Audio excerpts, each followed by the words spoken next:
स्वागत है आपका मेरे YouTube चैनल पे। अभी हम लोगों के पास माइक नहीं है, जिसकी वजह से इस मोबाइल का सहारा ले रहे हैं। सभी लोग तो ऑनलाइन वीडियो नहीं बना पाता है गांव का, लेकिन हम लोग बनाना शुरू किए हैं। ये हमारा पहला चैप्टर बोल रहे हैं, पहला वीडियो है क्लास 10th का। इसके पहले मैं जो भी पढ़ा है उसका वीडियो नहीं बनाया हूँ, धीरे धीरे अपलोड करूँगा। आज हम लोग पढ़ने वाले हैं पादप हार्मोन के विषय में।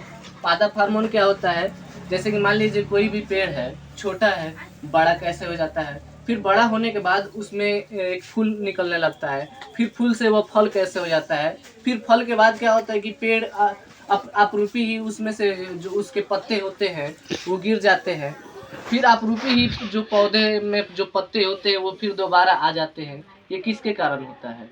तो ये होता है हमारा पादप हार्मोन के कारण। इसके पहले हम लोगों ने जंतु हार्मोन के विषय में जान चुके हैं, आज हम लोग जान रहे हैं पादप हार्मोन। तो इसका परिभाषा अगर लिखना चाहें तो सभी लोग ऐसे लिख सकते हैं कि पौधों में नियंत्रण एवं समन्वय। नियंत्रण मतलब क्या होता है? उसको संभालना, ठीक है ना, और संभाल के चलाना माने समन्वय। तो पौधों में नियंत्रण एवं समन्वय कुछ विशेष प्रकार के रासायनिक पदार्थों द्वारा होता है, जिसे क्या कहते हैं? पादप हार्मोन। आप लोग कैसे याद रखिएगा?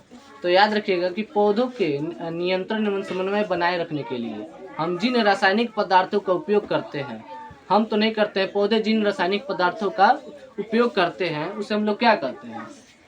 पादप हार्मोन कहते हैं। पादप हार्मोन के विषय में आप लोग ऐसे लिखिएगा कि जो एग्जामिनर है वो क्या समझ सके, उसको जानकारी हो सके कि वो बच्चा क्या कर लिया है, समझ लिया है। हमको बोलने में किसी भी प्रकार का दिक्कत हो रहा होगा, इसके लिए और जितने भी लोग देख रहे हैं उन लोगों से मैं थोड़ा समझ लीजिए।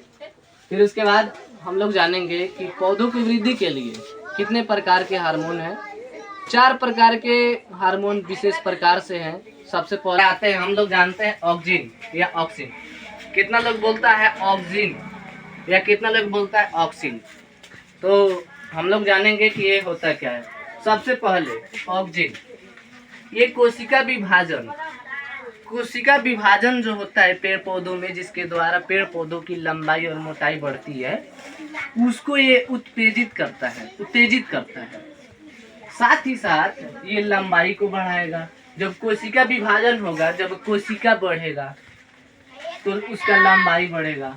साथ ही साथ जो बीज होता है, बीज का अंकुरन क्या होता है? हमको कोई बता सकता है जी? बीज का अंकुरन क्या होता है? बीज है, हम लोग फुलाते हैं चन्ना, तो उसमें से थोड़ा थोड़ा निकलने लगता है, वही क्या होता है जी? अंकुरन। तो पेड़ पौधों का जो बीज होता है उसके अंकुरन में सहायक कौन होता है? ऑक्सिन या ऑक्सिन, ठीक है ना।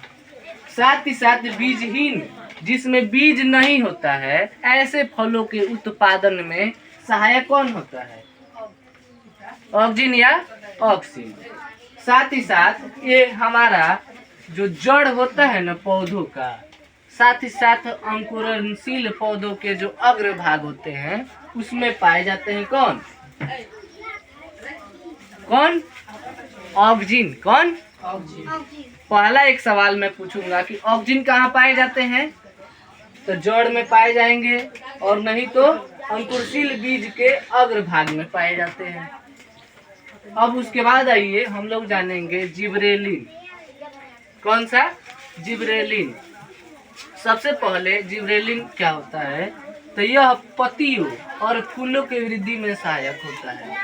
देखते हैं पेड़ से कैसे पत्तियां निकलती हैं और पत्तियों से फूलों का निर्माण होता है। तो पत्तियों और फूलों की वृद्धि में सहायक कौन होता है? जिबरेलिन। कौन होता है? जिबरेलिन। कौन होता है? एक बार और मैं आप लोगों से रिपीट कराना चाहूंगा कि पत्तियों और फूलों की वृद्धि में सहायक कौन होता है? साथ ही साथ ये बीजहीन फलों के उत्पादन में भी सहायक होता है। कौन? चलिए इसके बाद अब हम जानेंगे एब्सिसिक एसिड। देखिए इसे हम लोग वृद्धिरोधक हार्मोन के नाम से भी क्या करते हैं? जानते हैं, क्योंकि यह वृद्धि को मंद या रोक देता है। वृद्धि को मंद या रोक देता है। मंद मैंने समझ रहे हैं, कुछ देर के लिए रोक देगा, समझ रहे हैं। साथ ही साथ क्या करेगा? फलों और पत्तियों को पौधों से क्या करता है, अलग करता है। मैं समझाया कि जैसे कि मान लीजिए एक पेड़ हो गया, फल अपना आप गिर जाता है, गिरता है नहीं गिरता है, पत्ते भी गिरते हैं, किसके कारण। चलिए इसके बाद हम लोग जानेंगे साइटोकाइनिन। कौन? साइटोकाइनिन। यह एक उत्तेजित करने वाला हार्मोन होता है जो कि हमारे वृद्धि को उत्तेजित करता है। साथ ही साथ जो आरएनए होता है, राइबोज न्यूक्लिक एसिड, उसके उत्पादन में क्या होता है, सहायक होता है। चलिए अब हम लोग आगे कुछ और जानेंगे, जैसे कि प्रकाश अनुवर्तन क्या होता है, गुरुत्वानुवर्तन क्या होता है, रसायन अनुवर्तन क्या होता है, जलानुवर्तन क्या होता है। देखिएगा जैसे कि मान लीजिए मैं एक पेड़ बना रहा हूँ,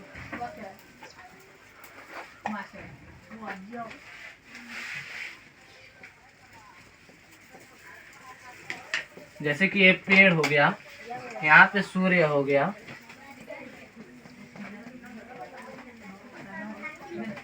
जब सूर्य की किरणें किसी पेड़ पर पड़ती है, ठीक है ना, तो कोई पेड़ क्या होता है कि सूर्य के ओर झुक जाता है, उसे कहते हैं क्या, प्रकाश अनुवर्तन। बस याद रखेंगे, बस यही याद रखेंगे कि जब पेड़ के कुछ भाग सूर्य के ओर झुक जाए, जब पेड़ के कुछ भाग सूर्य की किरणें की ओर झुक जाते हैं, उसे क्या कहते हैं।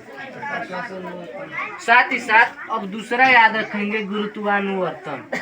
तब पेड़ पौधों के जो जड़ धरती के अंदर जाने लगते हैं, इसी धरती के अंदर जाने के प्रक्रिया को क्या कहते हैं, गुरुत्वानुवर्तन। साथ ही साथ रसायन अनुवर्तन। तो पेड़ पौधे के जो जड़ होते हैं कुछ विशेष प्रकार के रसायन की ओर जाने लगते हैं, उसे कहते हैं क्या, रसायन अनुवर्तन। जब पेड़ पौधे जल की ओर भागने लगेंगे या जल की ओर झुकने लगेंगे या जल की ओर जाने लगेंगे, उसे क्या कहते हैं, जलानुवर्तन।